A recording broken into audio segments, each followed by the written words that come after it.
Jairo Ramos y como ya vieron en el título, el día de hoy vamos a revisar lo correspondiente a la exploración física de cráneo y rostro. Comenzando por la exploración física del cráneo, vamos a tener que a este le podemos aplicar 5 maniobras propedéuticas, de las cuales 3 son las principales, que es la inspección, la palpación y la medición.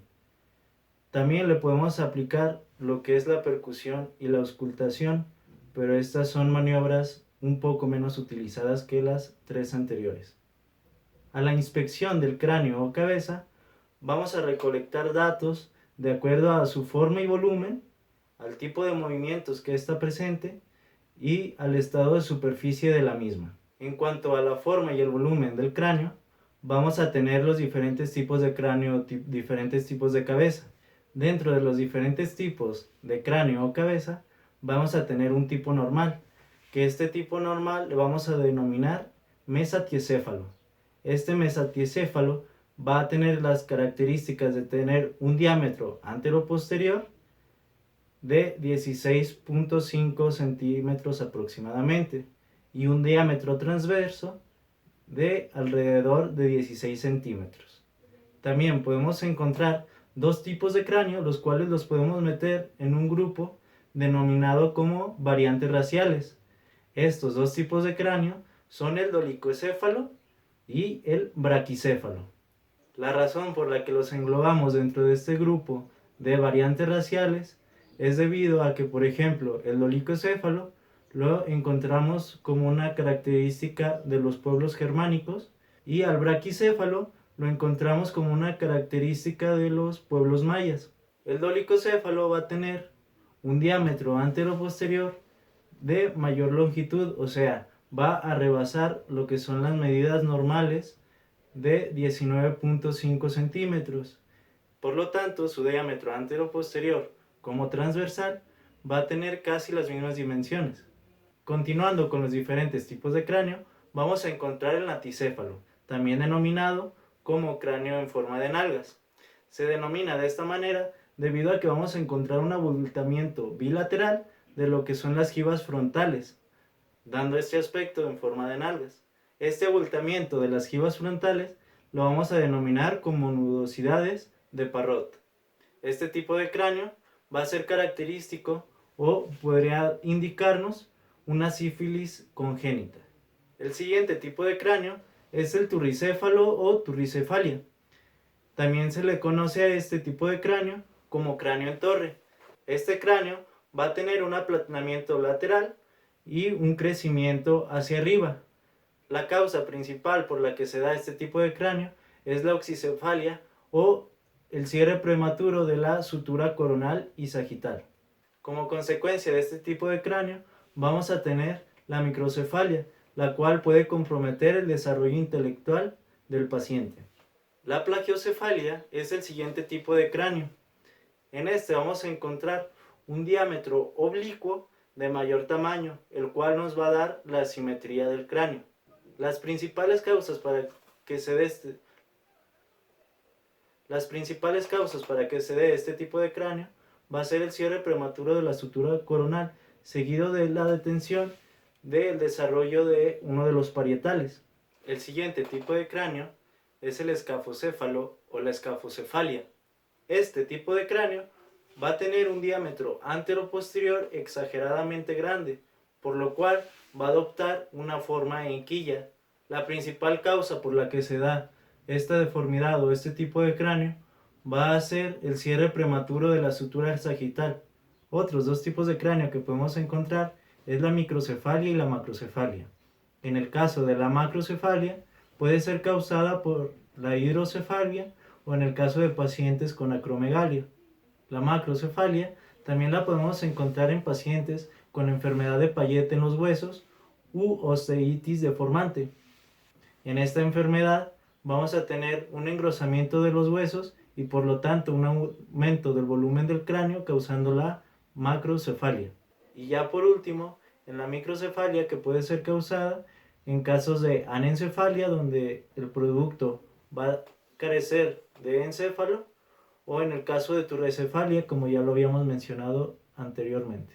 En cuanto a los movimientos del cráneo, lo normal sería que no encontráramos movimientos, pero en caso de encontrarlos, los podemos clasificar en dos: movimientos voluntarios pulsátiles localizados y movimientos generales. En cuanto a los movimientos involuntarios pulsátiles localizados, estos van a seguir el trayecto de lo que son los vasos arteriales. Un claro ejemplo de este tipo de movimientos es el pulso de la arteria temporal. Otro ejemplo serían los padecimientos vasculares, en los cuales vamos a encontrar también el movimiento pulsátil de lo que son los vasos arteriales. Esto puede ser en el caso de la arteriosclerosis, en caso de que encontremos un hemangioma o algún tumor muy vascularizado en lo que es la región del cráneo. En cuanto a los movimientos generales del cráneo, estos pueden ser los movimientos rítmicos en el caso del Parkinson, que se van a ver reflejados hacia lo que es la cabeza, o el signo de Muset, que el signo de Muset van a ser movimientos rítmicos de afirmación de la siguiente manera,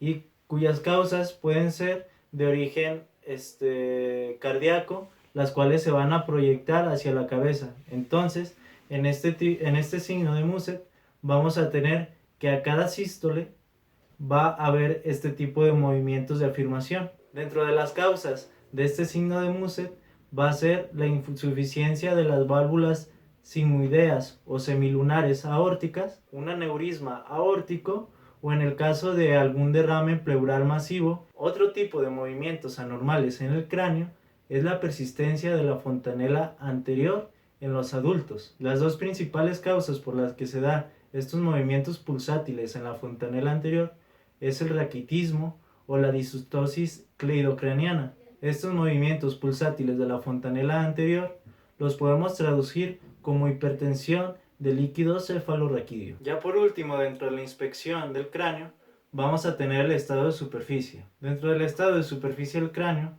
lo principal que vamos a encontrar es el cabello. Al cabello le vamos a estudiar la implantación, la abundancia, el color y el tipo de cabello. Algunos hallazgos anormales en cuanto al cabello podemos encontrar a la alopecia. Esta alopecia puede tener diversos orígenes, dentro de los cuales tenemos de origen heredofamiliar, puede ser de origen cicatrizal en el caso de que haya alguna cicatriz, de origen androgénico en el caso de tricomanías, o en el caso de pacientes con sífilis, en los cuales se va a presentar una alopecia característica en forma de mordedura de rata. Así también, dentro de la alopecia podemos encontrar una alopecia de localización occipital característica en los bebés debido al roce de la almohada con la región occipital.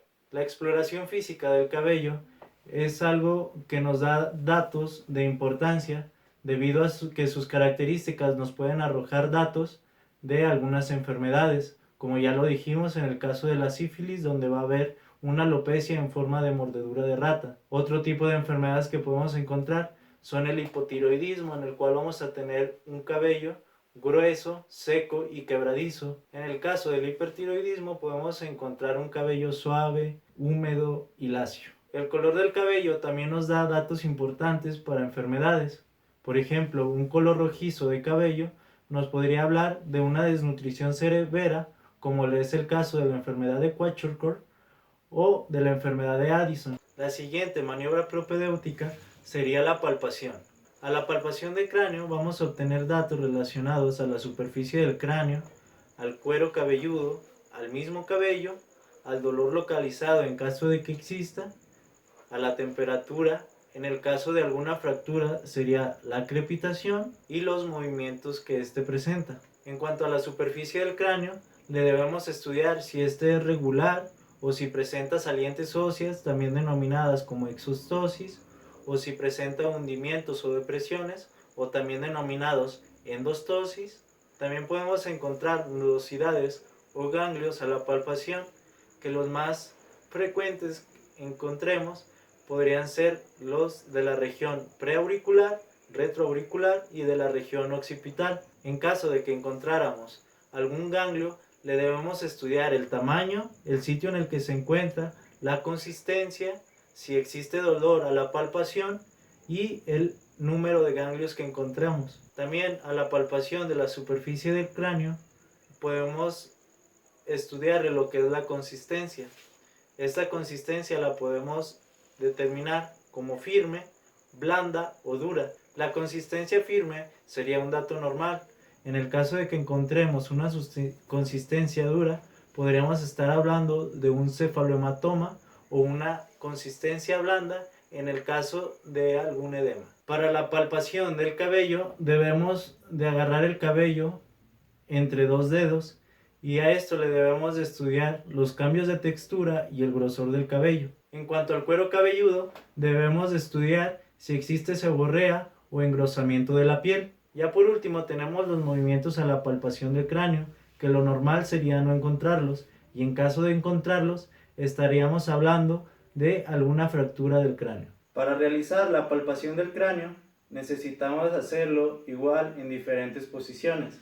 La primera posición sería colocarnos al lado del paciente y poner una mano en lo que viene siendo el occipucio y otra mano en la frente.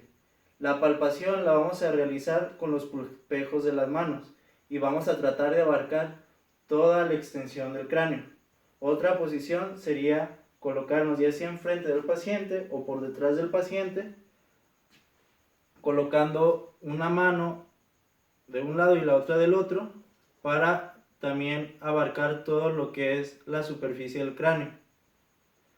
Entonces para esto tenemos que decirle al paciente que vamos a realizar la palpación y en caso de que se siente incómodo que nos lo haga saber o en caso de que la palpación despierte dolor. Entonces lo vamos a realizar de la siguiente manera.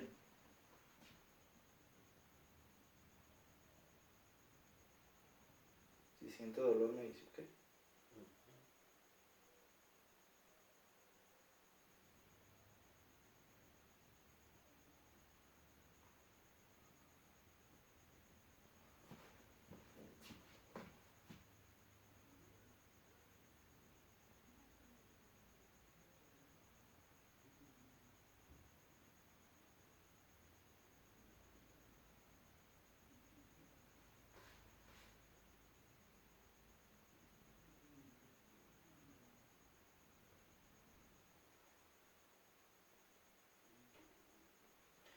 Dentro de la palpación vamos a incluir lo que es la exploración del cuero cabelludo. Para esto vamos a separar el pelo, separarlo y observar la superficie del cuero cabelludo.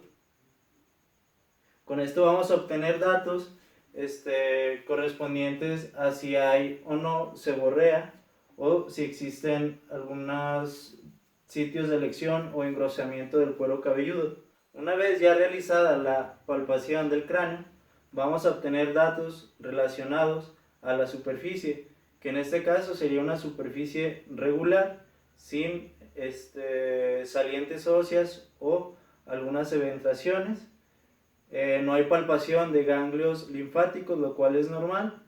A la palpación no se despierta dolor en el paciente, una temperatura igual al resto del cuerpo o una temperatura normal, sin crepitación, o sea, no hay fracturas ni movimientos anormales que nos podrían hablar de alguna fractura. Y aquí vamos a completar lo que ya habíamos hecho con inspección, que serían las características del cabello. A la palpación percibimos un cabello lacio y grueso. La siguiente técnica propedéutica de exploración de cráneo va a ser la medición. En la medición los datos que vamos a obtener es el diámetro cefálico, vamos a obtener lo que es el diámetro antero-posterior y el diámetro transversal, y gracias a este diámetro antero-posterior y transversal vamos a determinar lo que se le conoce como el índice cefálico. En cuanto al diámetro cefálico, este varía dependiendo de la edad de la persona o del paciente.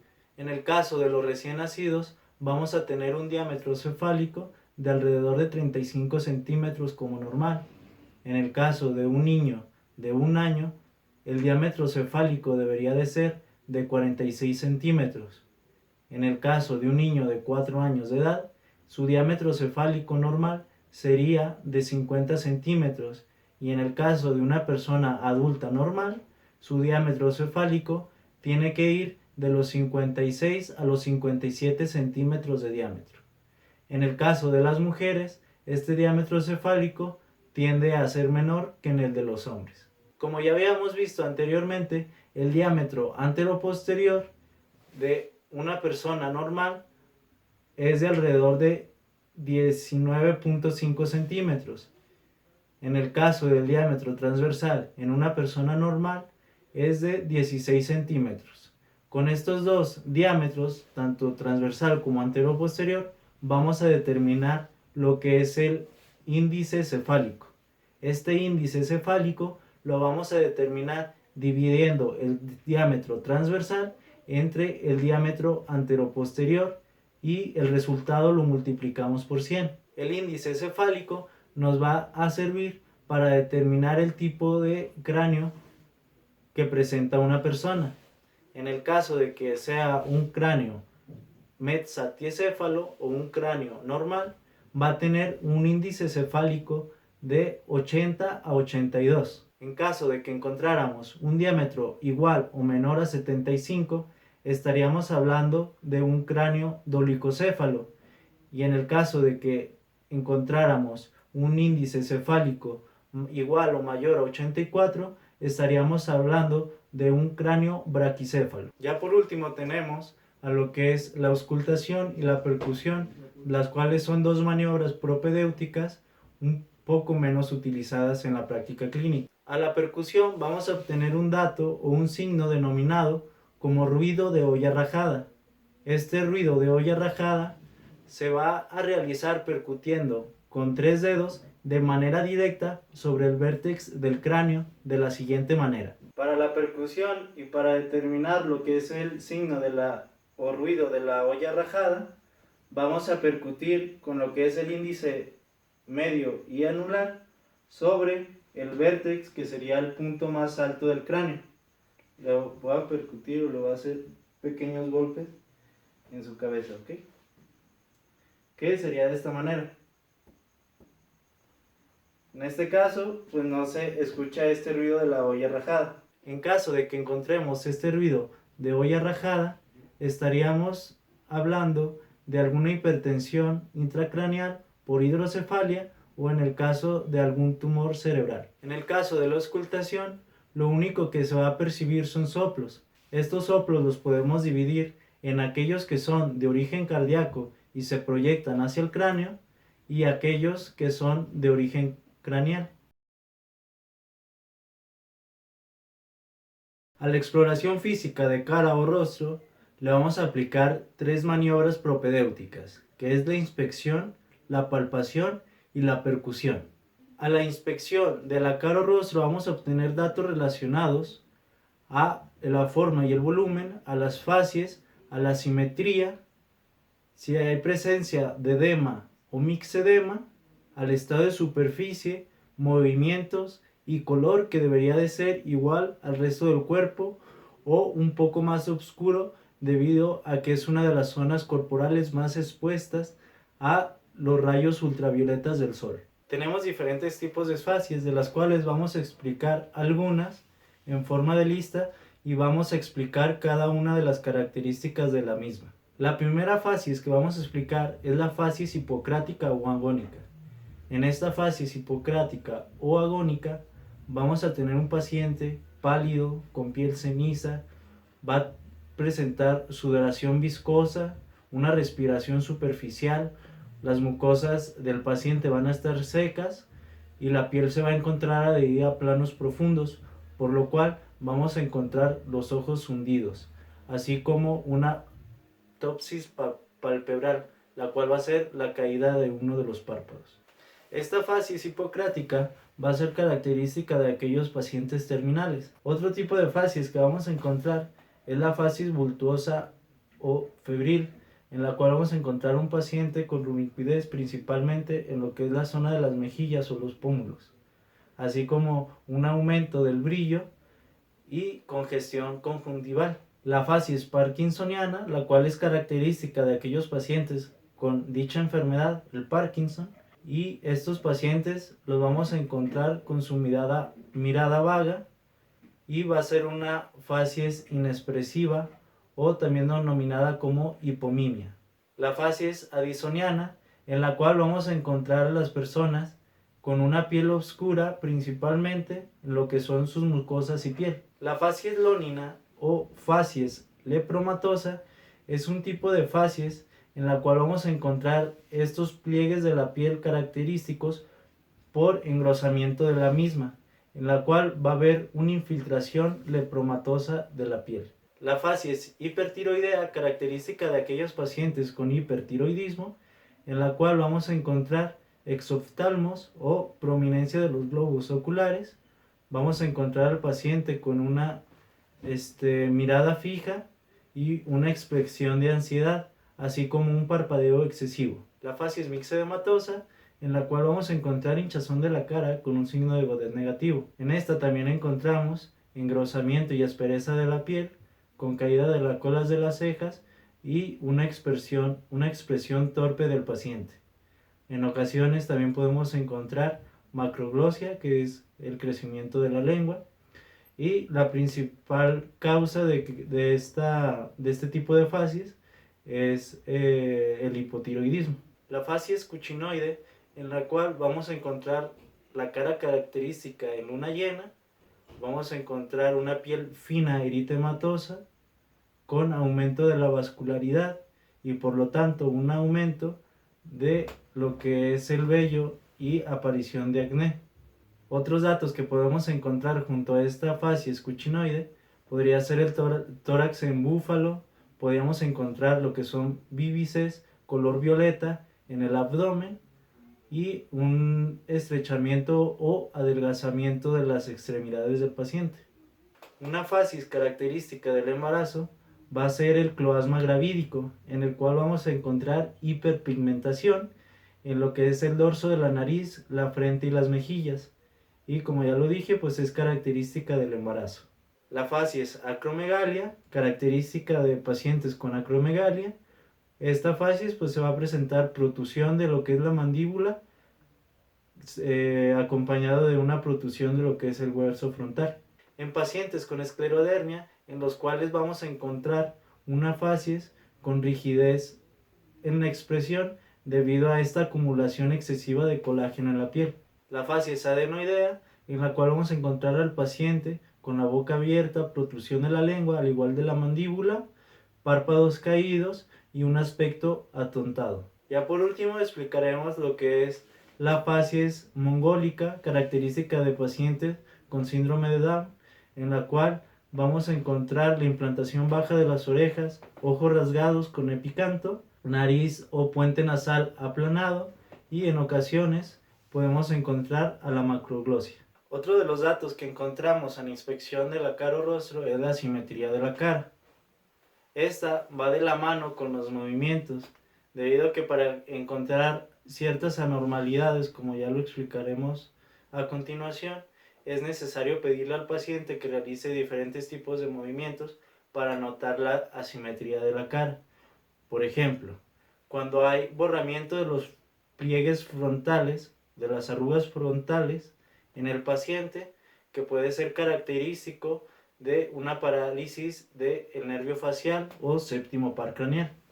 Lo normal es que la cara no es perfectamente simétrica, sino que hay variaciones en cada una de las semicaras. Dentro de las anormalidades que podemos encontrar, como ya lo dije, pues es los pliegues frontales borrados debido a una parálisis de lo que es el séptimo par craneal. Este borramiento de los pliegues frontales es debido a que si está paralizado el séptimo par craneal, cuando nosotros le pedimos al paciente que levante el entrecejo, vamos a observar que del lado donde no está este daño o esta parálisis del séptimo par craneal, se van a observar dichos pliegues frontales, y donde encontramos el borramiento o la ausencia de estos pliegues frontales es la hemicara, en donde va a estar la afección o esta parálisis del séptimo par craneal. Otra normalidad que podemos encontrar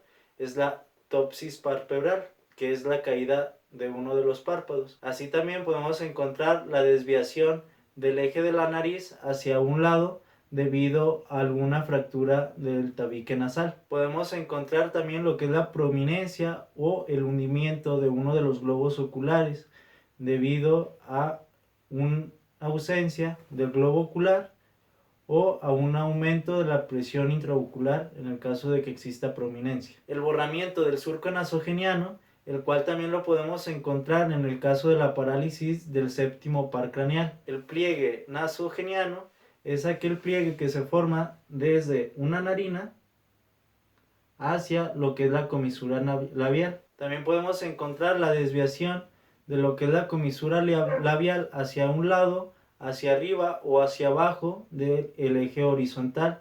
También esto lo podemos encontrar en lo que es la parálisis del séptimo par craneal o facial. Podemos encontrar deformaciones unilaterales en la región frontal, en la región geniana o en la región mandibular. Ya por último podemos encontrar una prominencia de las glándulas salivales, ya sea de la parótida, la glándula submaxilar o la glándula sublingual. Esta debido a una obstrucción de lo que son los conductos salivales, alguna neoplasia o una inflamación de dichas glándulas. Otro dato que podemos obtener a la inspección de la cara o rostro es el edema, el cual puede ser debido a una insuficiencia renal, un síndrome nefrótico o un edema angioneurótico. El edema causado por la insuficiencia renal va a ser un edema matutino al levantarse y este va a ser de predominio palpebral. Así también este tipo de edema es un edema más discreto. En el caso del síndrome nefrótico vamos a encontrar un edema muy marcado, blando, color blanquecino y este no va a ser doloroso. En el caso del edema angioneurótico, este va a ser un edema asimétrico y de instalación rápida, o sea que se va a presentar rápidamente. Este va a ser de predominio en párpados, lengua y labios y va a ser ocasionado por alguna reacción alérgica. El mixedema es otro de los datos que podemos obtener a la inspección de la cara o rostro, en donde va a haber una infiltración de los tejidos provocando el engrosamiento de la piel, una piel pálida y seca e inelástica. El siguiente dato que obtendríamos a la inspección de la cara o rostro serían los movimientos que, como ya dijimos, van de la mano con la simetría. Para realizar la inspección de estos movimientos, le vamos a pedir al paciente que realice diferentes movimientos, como lo es arrugar la frente, cerrar y abrir los ojos, cerrar y abrir la boca, enseñar los dientes o tratar de soplar. Con esto podemos obtener datos anormales como lo es la caída del párpado superior con desviación del globo ocular hacia afuera e incapacidad para levantar el párpado. Nos estaría hablando de una lesión del tercer par craneal.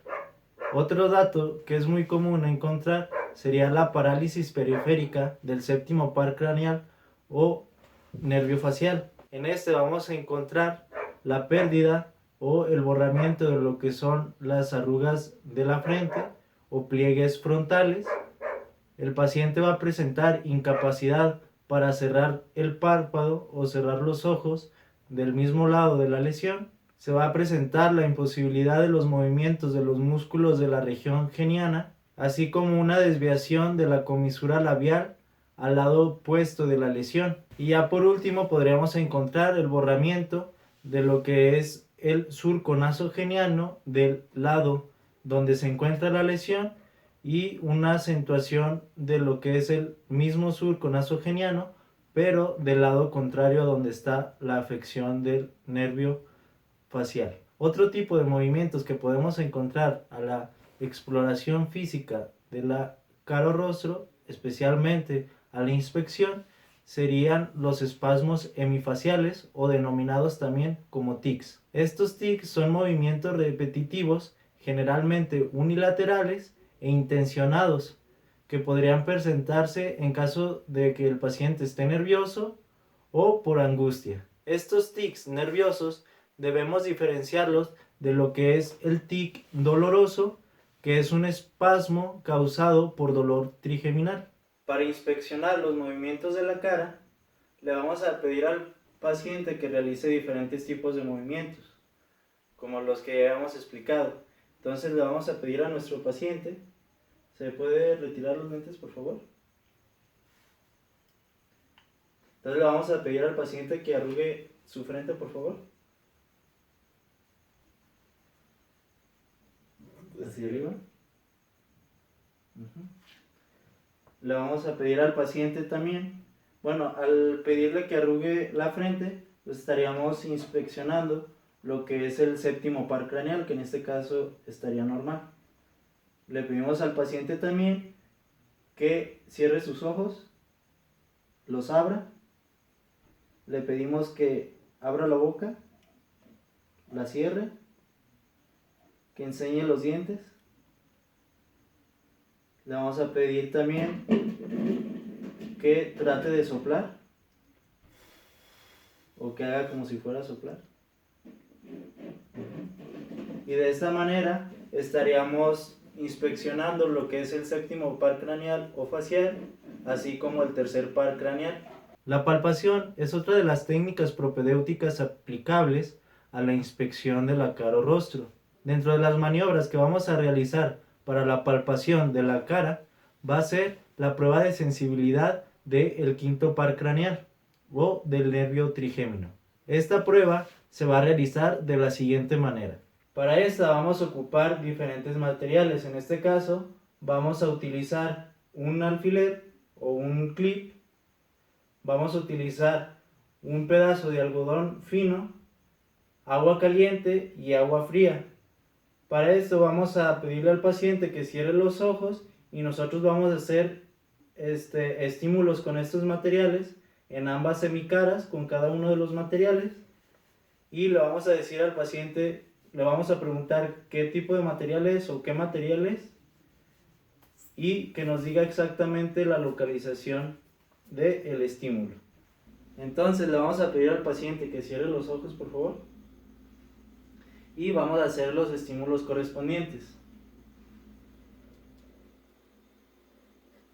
¿Qué material es? Agua fría.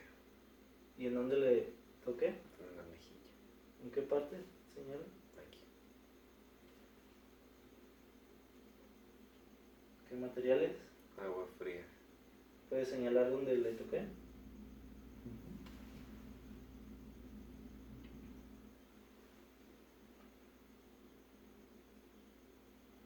¿Qué material es?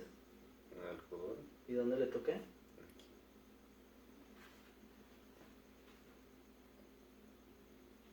¿Qué material es? Algodón. ¿Y dónde le toqué? Aquí.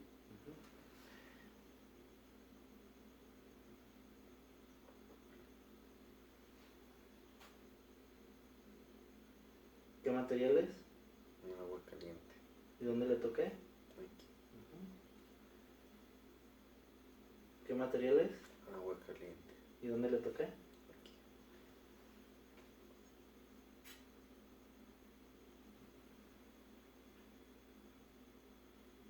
¿Qué material es? El objeto puntiagudo. ¿Y dónde le toqué? Cierre los ojos. ¿Qué material es? El objeto puntiagudo. ¿Y dónde le toqué? Aquí. Y de esta manera corroboramos de que el nervio trigémino de nuestro paciente está normal.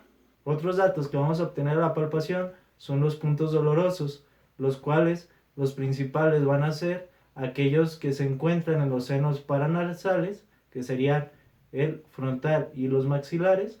Para realizar la palpación de estos puntos dolorosos los vamos a realizar de la siguiente manera. Para la palpación de los puntos dolorosos y de los senos maxilares y frontales, vamos a colocarnos enfrente del paciente o a un lado del paciente para no provocarle incomodidad. Vamos a colocar los pulgares en la frente y vamos a hacer la palpación en toda la frente, en el entrecejo y en lo que son los puntos dolorosos maxilares.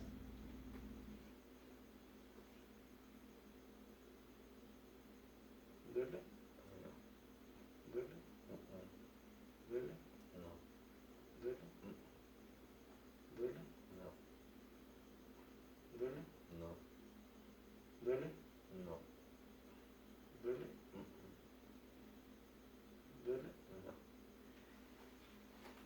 eso sería la palpación de los puntos dolorosos de los senos frontales y maxilares. En cuanto al edema, vamos a tener el signo de Godet. Para realizar lo que es el signo de Godet, vamos a tomar un pliegue de la piel entre los dedos índice y pulgar, hacer presión y notar si existe el signo de Godet positivo, o en caso de que no exista sería signo de Godet negativo. Otros datos que podríamos obtener a la palpación de la cara serían la consistencia y la textura de la misma. Esto es importante debido a que hay ciertas patologías en que la textura y la consistencia de la cara van a cambiar. Por ejemplo, en el hipotiroidismo vamos a obtener una piel seca, y por el contrario, en el caso de un hipertiroidismo vamos a tener una piel suave y húmeda. En el caso de que exista esclerodermia, a la palpación vamos a sentir una piel dura. En el caso de la enfermedad de Ehlers-Danlos, a la palpación podemos obtener una piel muy elástica. Para esto podemos hacer como pequeños pellizcos y estirar la piel para ver la elasticidad de la misma.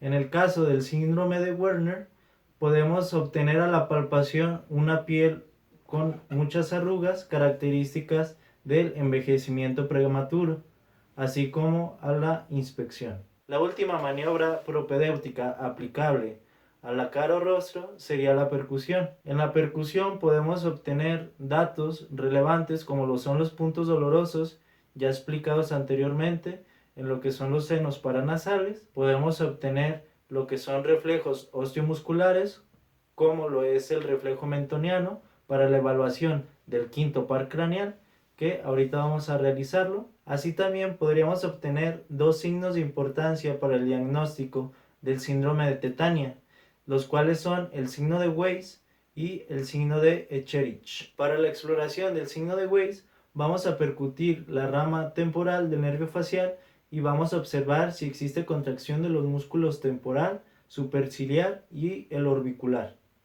En caso de que exista contracción de estos músculos, sería un signo de Weiss positivo y podríamos estar hablando de un síndrome de tetania. En cuanto al signo de Echerich, vamos a percutir lo que es la comisura labial y vamos a observar si hay protrusión de lo que es la comisura labial. En caso de que haya protrusión de la comisura labial, estaríamos ante un signo de Echerich positivo y estaríamos hablando igual de un síndrome de tetania. Para realizar el reflejo mentoniano, vamos a colocar el dedo pulgar de nuestra mano izquierda, o en caso de que seas zurdo, la de la mano derecha. La vas a colocar sobre el mentón, se le pide al paciente que abra la boca y con el martillo de reflejos, o en este caso con el dedo índice haciendo una percusión normal, se va a percutir el dedo pulgar y vamos a observar o sentir si hay un elevamiento de lo que es la mandíbula.